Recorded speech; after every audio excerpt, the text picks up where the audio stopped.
Hey guys, what's up? Today's podcast is brought to you by Audible. Get a free audiobook download and 30-day free trial at audibletrial.com/eggs show. Audible has more than 180,000 titles to choose from for your iPhone, Kindle, Android, pretty much anything. As an Eggs listener, you can download a free audiobook today by visiting audibletrial.com/eggs show. One more time, that is audibletrial.com/eggs show for your free audiobook. Hey everybody, welcome to Eggs. I'm Ryan. He's Mike. To harken back to an earlier era as we transition into Eggs. A new one. and this is Eggs. We haven't done that in a while. Yeah, right? Hang on. I'm going to reset. Just leave all this in, though. Don't feel like you have to cut this out. Okay.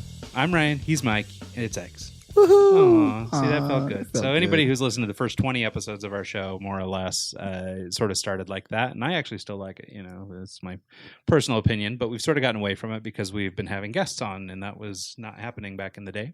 Yeah. And so we start the show a little bit differently now. But the reason for starting the show that way, and I think it's an exciting one, is the show is transitioning again. We're moving on to bigger and better things. And no. We're not leaving. You're stuck with us. But we are upgrading, I guess you would say. Yeah. We actually got full-time studio space. Yeah. Today we picked up the keys. We've got a really fun setup here. So we're moving to a permanent studio space in Salt Lake City, Utah. We've previously been recording from wherever we could scrounge. Motel location. 6, my house, Yeah, your many front people room, will remember wherever. Studio 6. Yeah, they're fun places. And it's been a lot of fun moving around and stuff, but it's hard on gear and wear and tear on us and equipment and everything else. And so It's nice to be able to just show up and hit record and be ready to go. Yeah, you know? so we're stoked to sort of make that announcement, and it's pretty early. Honestly, the ink on the paper is not dry. But we needed. I did post about it on Instagram. It's true, so. and we did need something to talk about today. Yeah. So this is going to be it, and Yeah. hopefully things don't change by next week. But in Salt Lake, downtown, on I want to say it's 200 South, 200 East, or something. I'm not good with my addresses here. There's a spot called Access Co-working. We've brokered a deal with Access to have a studio housed in the bowels of their space, which is in the basement of the Access I don't know if building. I like bowels is You the don't like right bowels? word. You don't No, want to be the so, bowels? yeah. So it's in the basement of the Access building. For anybody who's familiar with the area, anyway, it's home to some big ad agencies and stuff. It's a pretty cool building, nice location. And we've got a pretty slick little studio here. Yeah, we got a recording room, we got a control room, and we got a green room. So we got everything we need to have a really dope studio. Yeah, so as part of our relationship with Access Co-working here, we're going to be opening up our studio to a number of other shows in the area. Really anybody that wants to record a podcast will be able to book out our studio and use it for their own show, which is a lot of fun. One of the, I guess, biggest things or funnest things about this Eggs show has been how much good it's done for us in terms of networking and getting to know new people and stuff like that. And I anticipate that getting ratcheted up about tenfold. Yeah, I mean, it's just the people we have upstairs. I mean, and the people that are in this co-working space. And I mean, it's cool because not only will it be a podcast studio, but it'll also be an audio studio where we can do audio books, we can do video work, we can do all sorts of fun stuff here, which is really quite cool. For anybody who's dying to work with Mikey, like I enjoy so much, Mike will be running the studio. And I think it's going to be pretty fantastic little setup. Yeah. So anyway, to sort of continue the speech, so we put together a relationship, or we're sort of formally crafting the relationship with the folks here at Access. We've actually been using their space for some time just for, I think maybe the last 4 or 5 podcasts that we've done remote have been done here. You've been here. I've been here.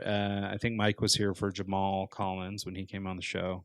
Yeah, Jamal and Vaden. Yeah, that's right. And so, but it's been about that long since Mike was here. And I've been running my business out of their co-working space for a little while. So it's actually kind of a great fit because we're here anyway. Yeah. And they basically had the need for a podcast studio, and we happen to have all the makings of a podcast studio. So between the two of us, they had the space, we had the gear, And so we found sort of like I don't know, the podcast version of a match made in heaven. Yep, that's perfect. So anyway, so it's pretty sweet. We'll probably be a week or so before we're like fully on our feet and open to everyone else. But this show is being recorded from our new space, and so this is sort of the inaugural show. We don't have the paint on the walls yet. It's still no paint there. on the walls. The lighting's a little rough. We're set up on a cheap IKEA table. We don't have. I mean, it's like we got a lot of work to do. Literally day one. I mean, like I said, the ink is dry. I mean, it's not dry yet on the paper. Like it's literally not. Like we walked in, we kind of talked about the deal, and now here we are recording. Yeah. So anyway, but really cool, great opportunity. So thanks to Thor and Joel and EJ and everybody here at Access that sort of helped us get set up. I think there's some exciting things to come. I don't want to get too preemptive in terms of what all will be coming out of the studio in terms of shows, both this show and other shows. So we won't get too heavy into that yet until I know official things. But anyway, it's really exciting prospect for us. Mike has for a long time wanted a studio to work from, and this gives him that opportunity. So I think it's going to be pretty great. Yeah, for the last, 5 or 6 years, I've kind of spun my investments into studio equipment instead of DJ equipment because that was kind of my end game. And so now I've got all the gear for it, or a lot of the gear for it, and just needed the space. And now we got the space, and super stoked. I'm really excited. It's going to be a interesting couple of years to see where this goes. Yeah. So anyway, I think today's show, even though it's just me and Mike, and I know most of you tune in for the guests, not for us, but this show I think is kind of a pivotal moment in the show, and I'm optimistic it's going to be a pretty exciting future going forward. So anticipate a lot more content from us and our partners and everything, and I think it's going to be really great. Yeah, I'm looking really. I'm really excited. Yeah. So more details to come. We'll put some information up on the website for people that want to book the studio and things like that. We'll make all that available when it's available, and we'll talk about it here on the show. So we covered that. What else we got on the? Well, so last week we were supposed to have a gentleman on the show who will be coming on the show in a couple weeks. His name's Chris Daly. He's a Google Ads expert and sales professional. I think he'll be a really good conversation. But last week when we were supposed to tape him, we got some bum news in the middle of the night that Miguel's house was being broken into. Yeah. And he had driven from Idaho down to Utah to meet with me to do the show and to help me out with a project we were working on.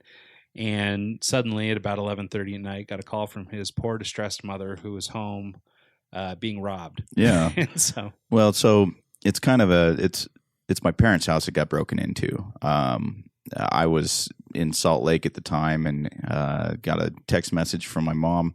Are you in the basement? What? I hear noise in the basement. What's going on?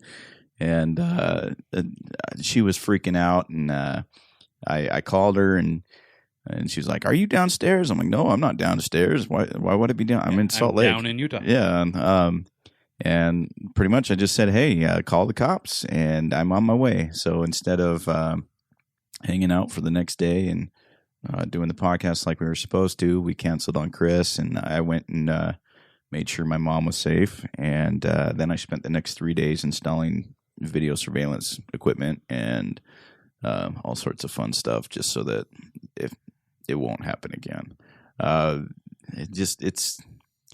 That's why I left Phoenix, man. Like back in the day, I had a pretty successful little business going down there, and I had my trailer broken into twice, my truck broken into once. I had all my original CDs stolen. A couple, what were they? They were Techno Beam lights were stolen. All sorts of stuff, and it felt like every year I was working the whole year to replace the equipment that got stolen the year before. And there's just something about it's such a violation. It's just you feel used, and I hate that. Well, yeah, for anybody who's ever walked out to their car to find the window broken out or whatever, that's happened twice. For sure, relate. It's horrible, and I honestly think that people that do that are low life scum of the earth. Like seriously, the lowest of low. Not much lower. There is lower, but not much. I don't know. I just, especially when it's my mom, like. Well, that was the big concern, right? Is hurry and get home because mom's home alone. Yeah. And, the last thing you want is some creeper coming up and, Yeah, doing whatever, robbing her for jewelry or whatever. Something. She's got a German Shepherd, but I've never seen the German Shepherd like attack anyone. So I don't know. It's just I felt like I needed to be there, so we left and took care of that, and we rescheduled Chris. So sorry about that. We'll get you on. Do you know when we have him on? I want to say it's October. Well, I think we're taping October 9th. I'm not sure when it'll air. Yeah, sort of depends. It's up in the air a little bit. You've been working on another project as well. Yeah. What so are you we doing? talked about it a little bit before, and I don't want to probably get too deep into it yet, just because I don't want to. I don't know. I mean, it's not like the competition's listening, but we have basically a new website coming out. It's we're kind of, and it's funny because we're meeting so many people like this who are experiencing the same stuff. After talking to our new friend Chris Doe, there's a big shift in the way that I've been doing business, and this was the case for Melinda Livesey. This was the case for Ben Burns. This was the case for a guest we have coming on in a couple of weeks, who we'll talk about later. I mean, this is a pretty transformative guy. So if you haven't listened to his podcast, go back and check it out. He might change the way you think about stuff. Yeah. But part of our discussion with him, both pre-show and during the show and post-show, I was trying to pin down a little bit of what I want to be when I grow up. I've been doing business when you grow up. Yeah, right. I like that. I've been doing business the same way for a long time, as a freelance designer, as an artist, and things like that over the years. And I have been, lucky to craft a pretty decent career doing that. And but now maybe it's just coming with my old age or something. I've got a lot more interest in building something sustainable, something that can live beyond me or be sellable or passable, downable to the kids or whatever. And so I'm sort of restructuring my businesses. My longtime sort of design business, ad business, is becoming more of a consulting operation.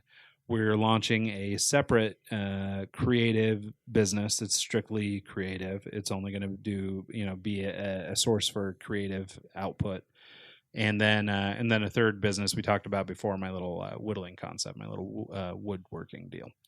And so we're sort of transitioning. So we made some big progress this week on the creative studio, trying to get that ready to go. We'll have a website hopefully in the next week or so, and we can start shopping around sort of a beta version of it for everyone to check out and get signed up and register. Basically, we're doing some subscription type or retainer type creative services, which is sort of a new direction for us. We've always been sort of by the hour folks. But part of our discussion with Chris Doe is about billing for value and making sure that you're not charging by the hour necessarily, but you're charging for what stuff is worth.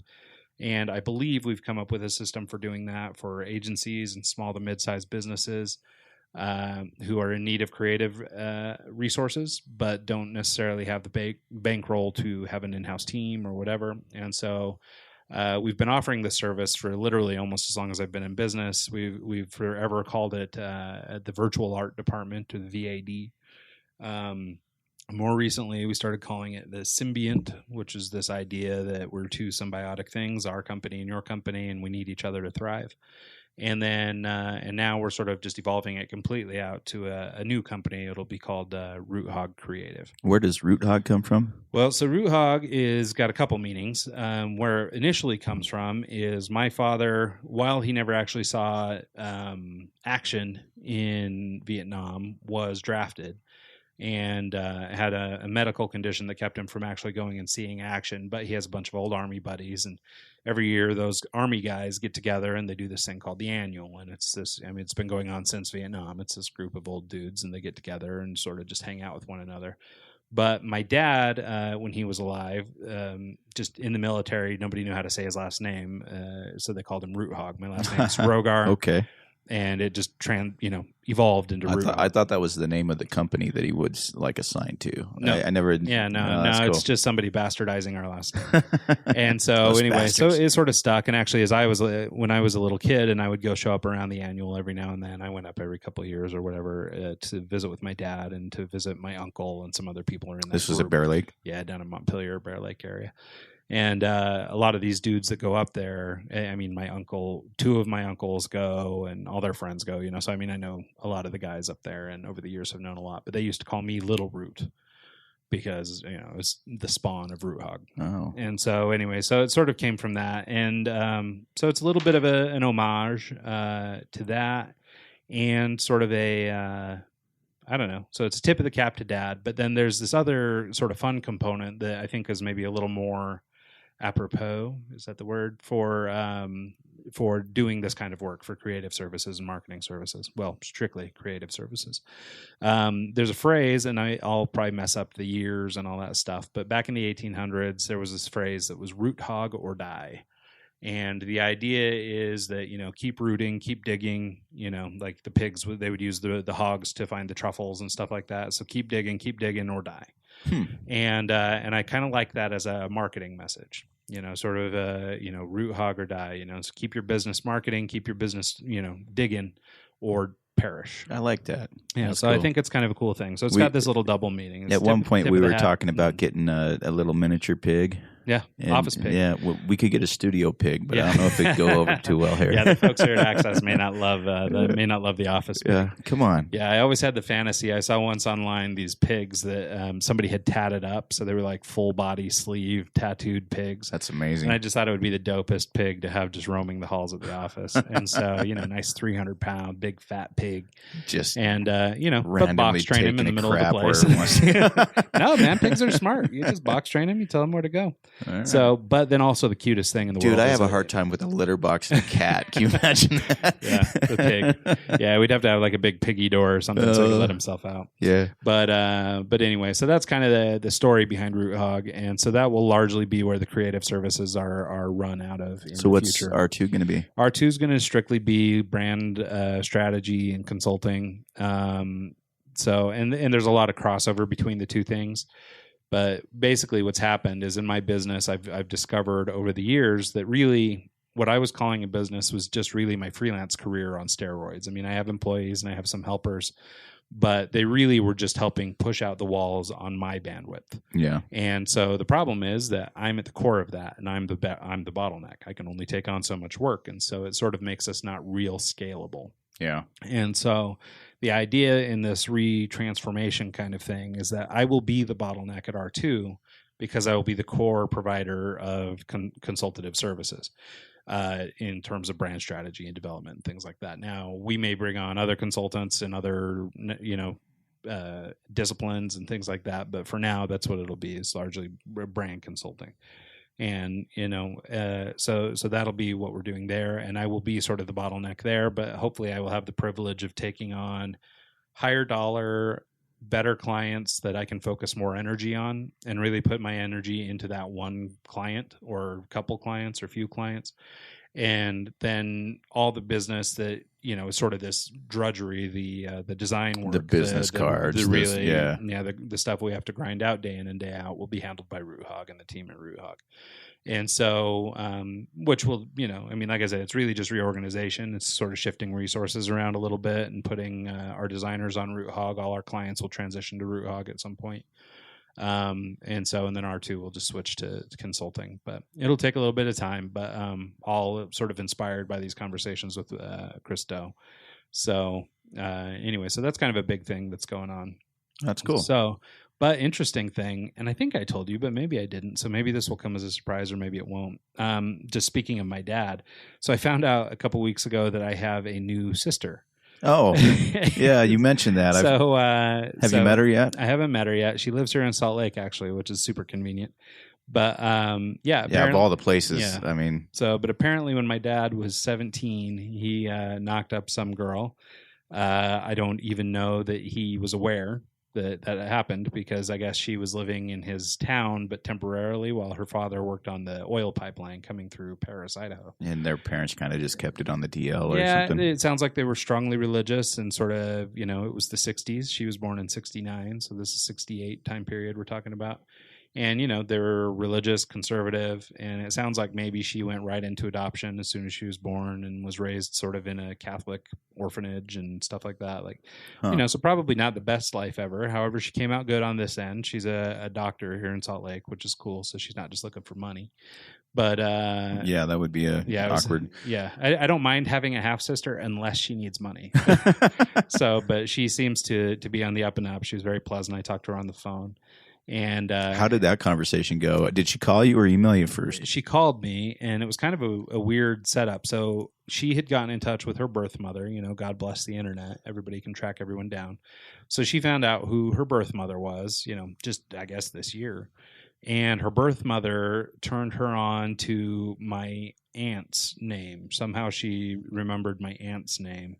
My dad has passed away, so I don't think so. Obviously, she couldn't get a hold of him. But she knew my aunt, so she gave my aunt's name to this sister, and she started making some phone calls, tracked down my aunt, got on the horn with her, and sort of was able to confirm the story and all that stuff. And I don't think my aunt knew about the story either, but I think all the details sort of lined up and everything. Yeah, and so.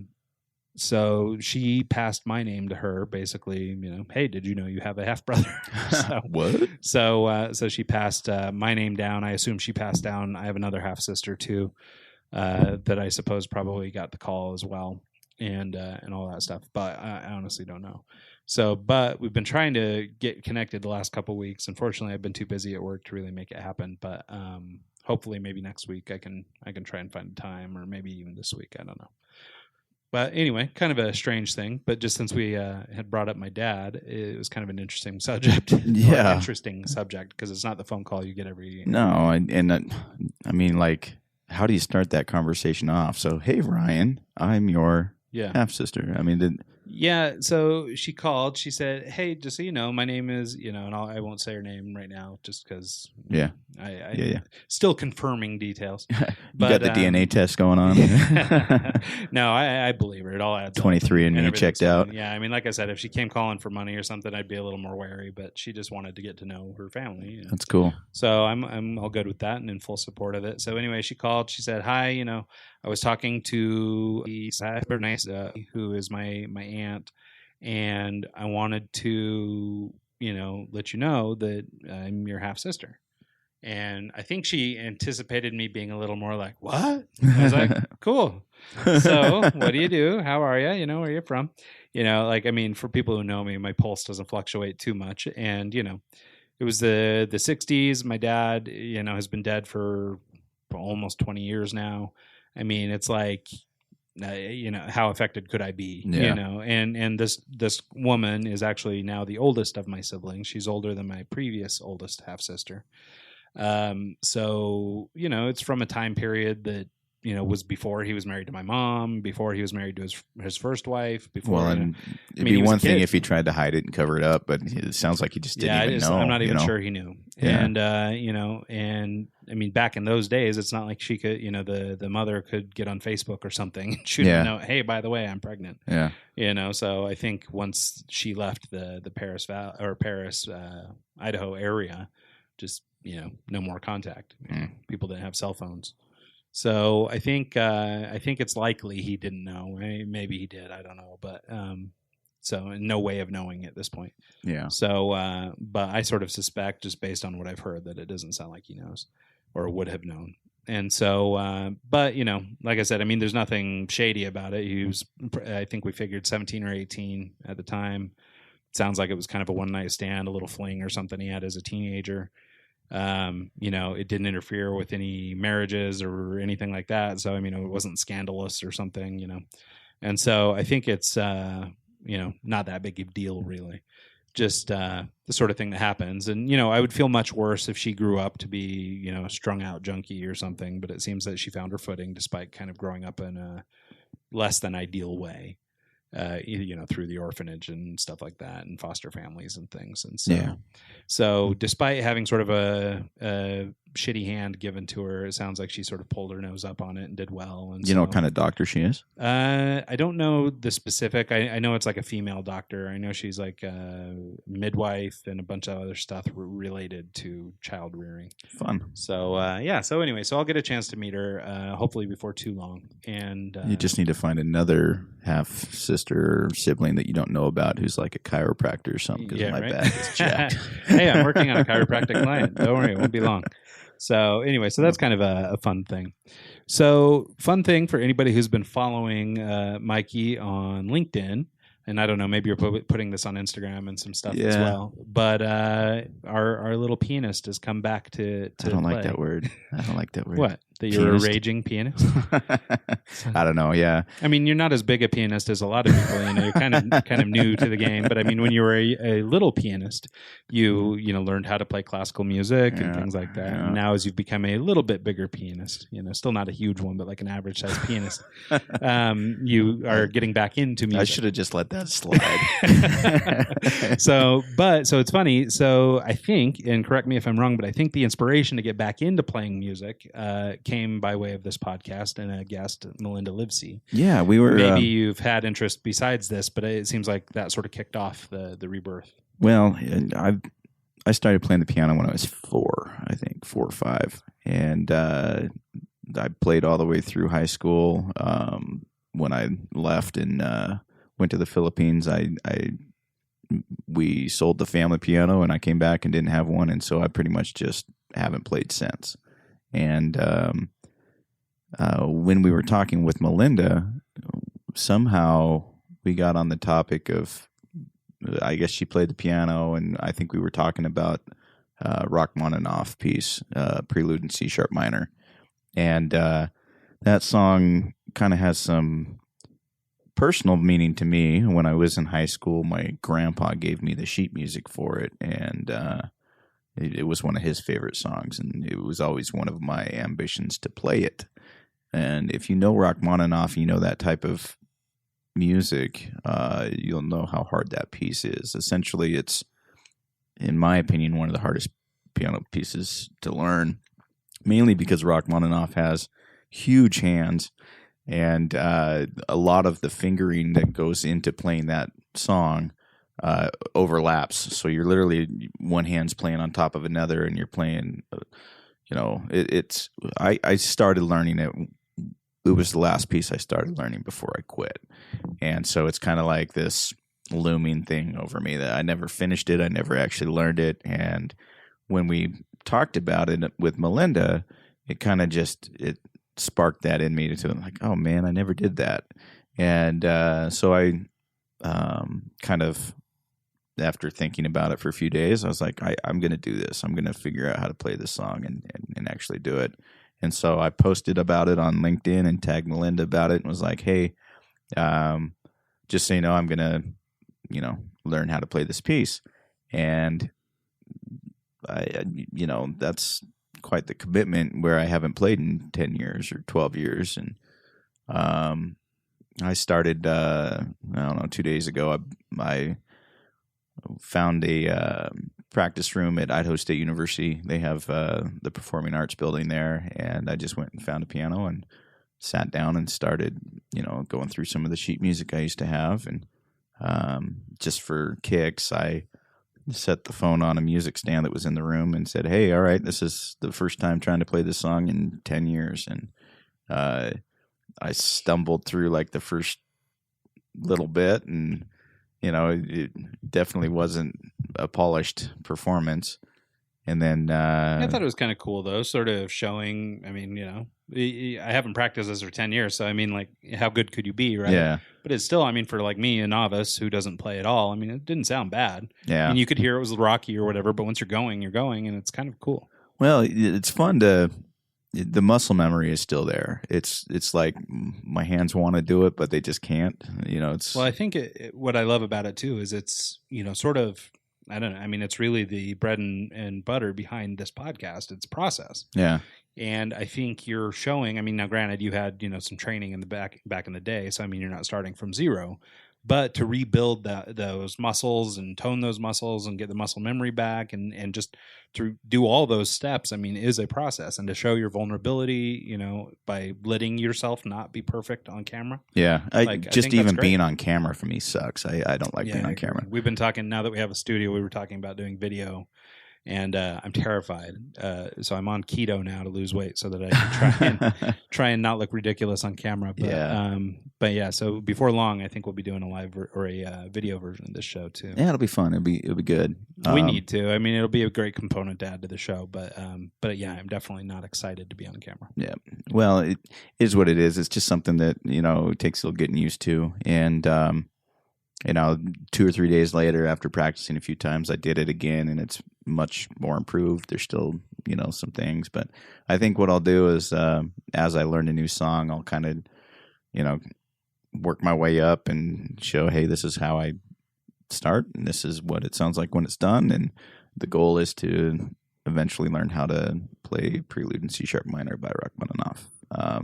Just because that's my goal. That's just, you know, or the Rockman, the Rockman, as his mom used to call him. Yeah, if you haven't heard that song or whatever, there's a guy playing it on YouTube, and it's a phenomenal piece of music, and it's just really hard to play. And so it might take me a year, it might take me,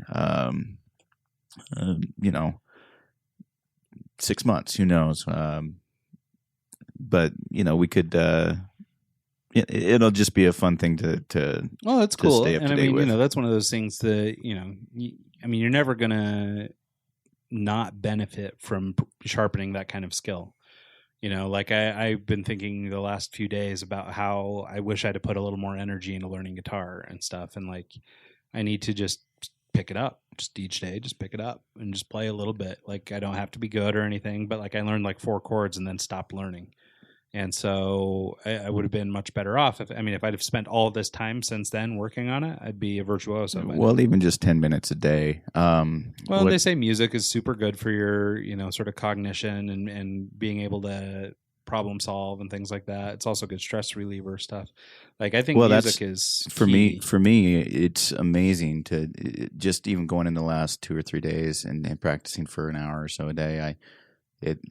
It's weird because I think the whole time I'm playing, like it's like almost meditation for me, and it's stress relieving. Like it's just like a it's nice to just check out, put your brain on a job that's kind of mindless, and go. Well, it's not.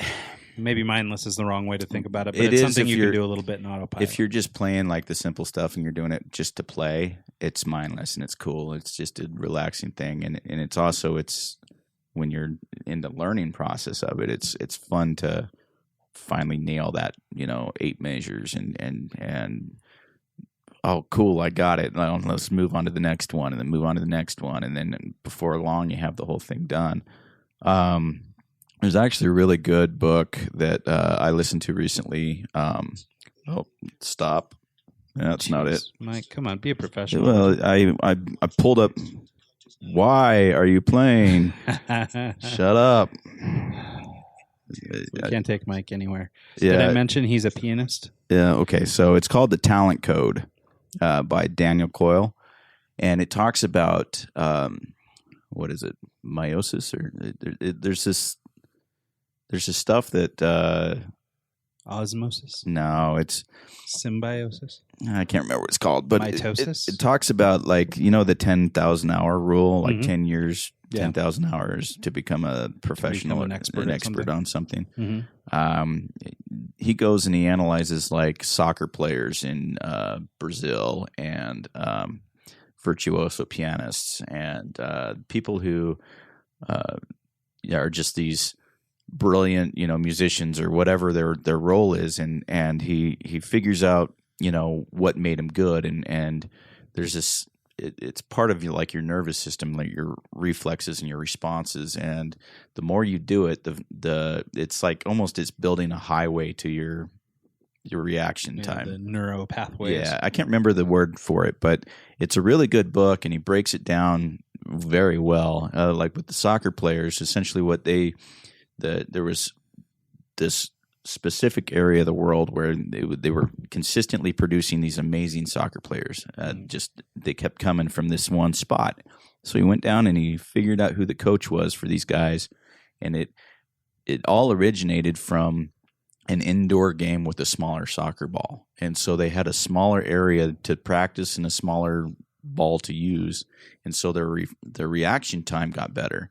And that's why they produced these better players, was because instead of, waiting and running back and forth without the actual ball there. They had to start to act reactively or sort of automatically. Much quicker, and so the pace of the game was faster, and it produced these soccer guys players with sort of this different skill set. And he breaks down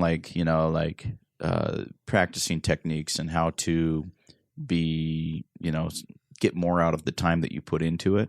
So if you're trying to develop a talent or something like that, I would highly recommend that book. I think it's called The Talent Code by Daniel Coyle. Cool. Yeah.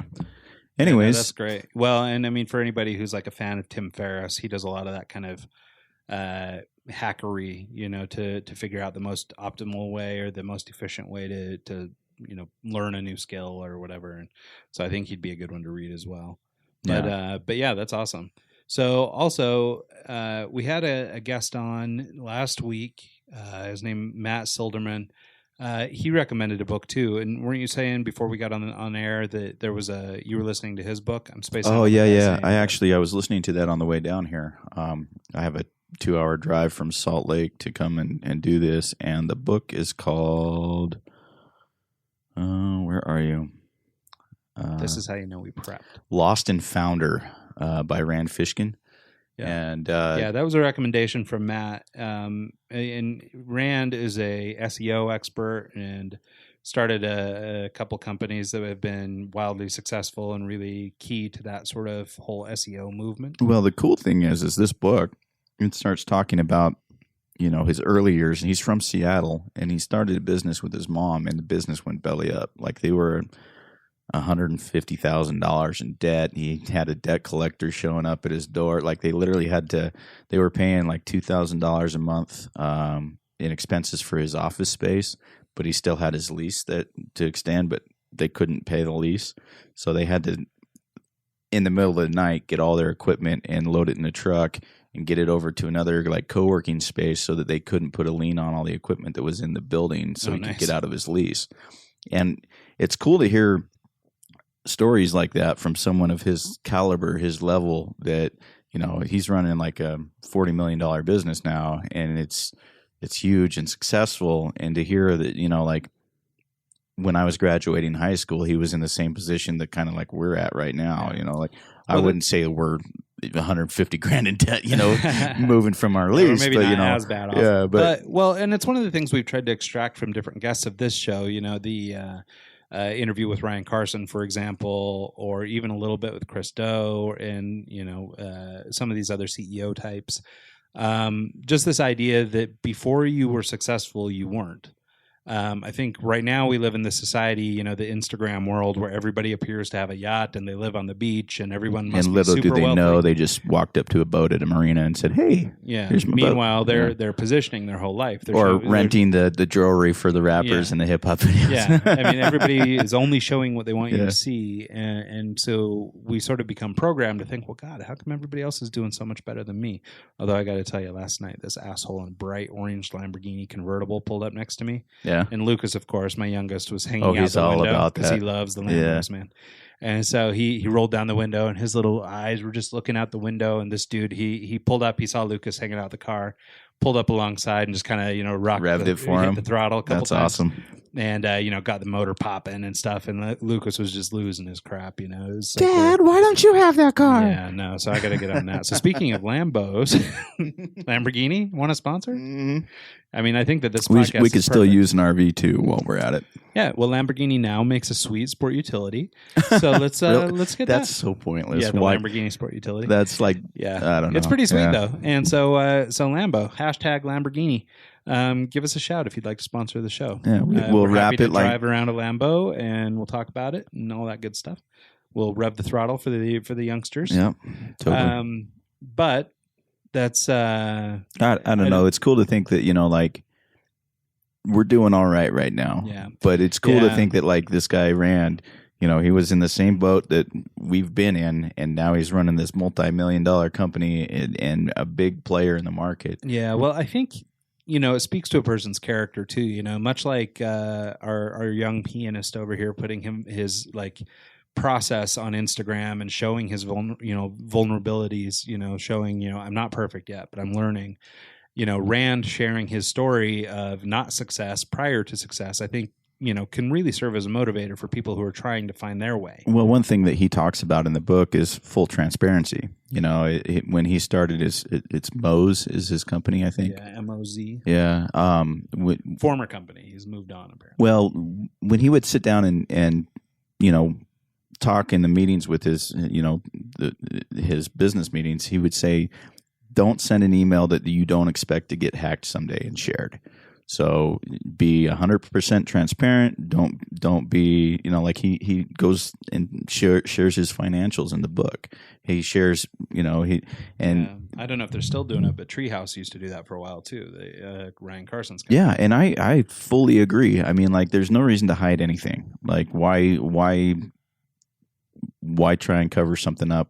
Yeah. Be legit, be straight to the point, and I guess share you can balance how much you want to share, but honesty for sure. Yeah, you gotta be very open. As soon as you start hiding things or keeping secrets, that's when your sort of overall credibility goes down. Yeah, and people can see it; they can read through the lines, and I just love that message of transparency and him being 100% legit and telling stories like, the night he had to go and take his computers and stuff out of a building so he could break his lease. I mean, most people wouldn't share that story. Right. Yeah, it'd be sort of embarrassing. And he's like big ego guys. Yeah. But yeah, that little bit of transparency is really refreshing.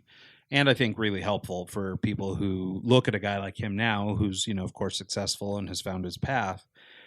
For people who are still looking or trying to get stuff sort of sorted out, I think it's really important to have those kinds of influences. Well, he was saying that, like, for when he was going through this period of, like having the debt collector show up and, he was in business with his mom. He had signed the everything was in his name because his mom had, assets to lose.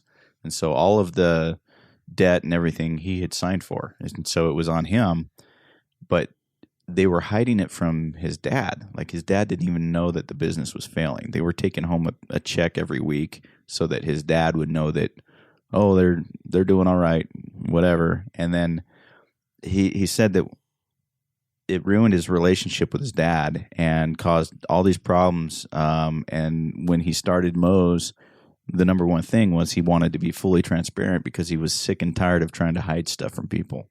And I like that. I think it's cool, and it's a good learning thing. And I don't know. I would highly recommend checking out his book. It's called Lost and Founder. Yeah, and you said it's there's an audio version of it. Yep, it's on Audible, and you can get it on audible.com/egg show. audibletrial.com/egg show.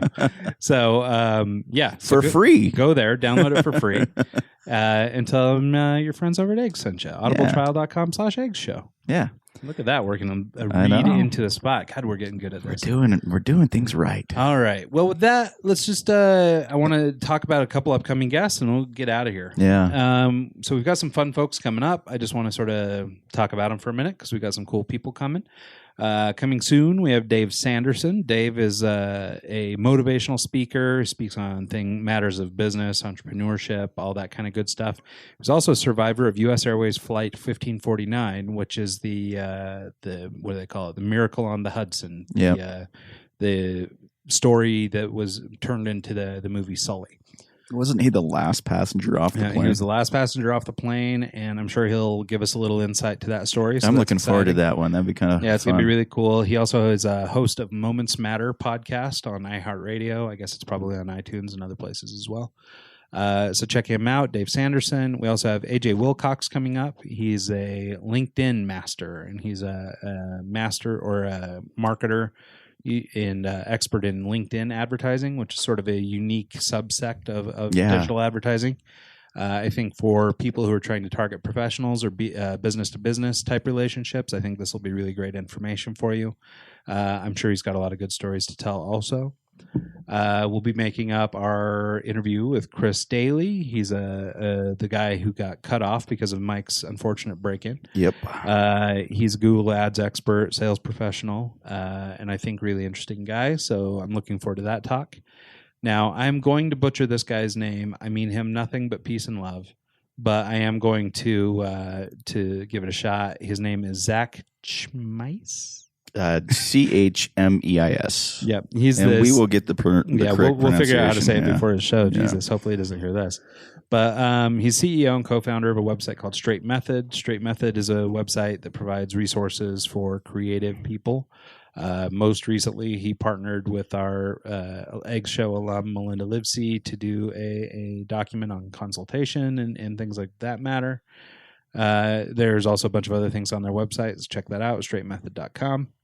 And last but not least, in this list anyway, is Damian Lupo. He is a author and financial expert. I think he's going to come in and maybe tell us how to be not so fiscally stupid. But I don't want him to come in until we've got the studio renovated because I don't want to hear how that wasn't a great expense. So anyway, but looking forward to that. So anyway, we got like a rock star list of guests coming up. Really looking forward to sharing some of these moments with you guys.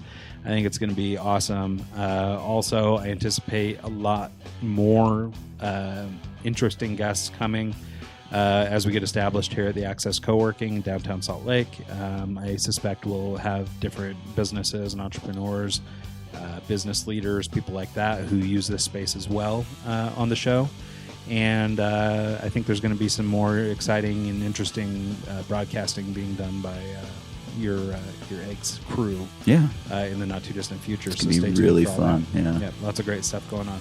So without any further ado, you can catch the show, eggsshow.com or eggscast.com. I'm debating. Yeah, we haven't decided yet. Egg Show we like better, but it has a stupid double S. Yeah. But eggsshow.com or well, and Access Studios is going to be the same too. We're like wild on the S's over here.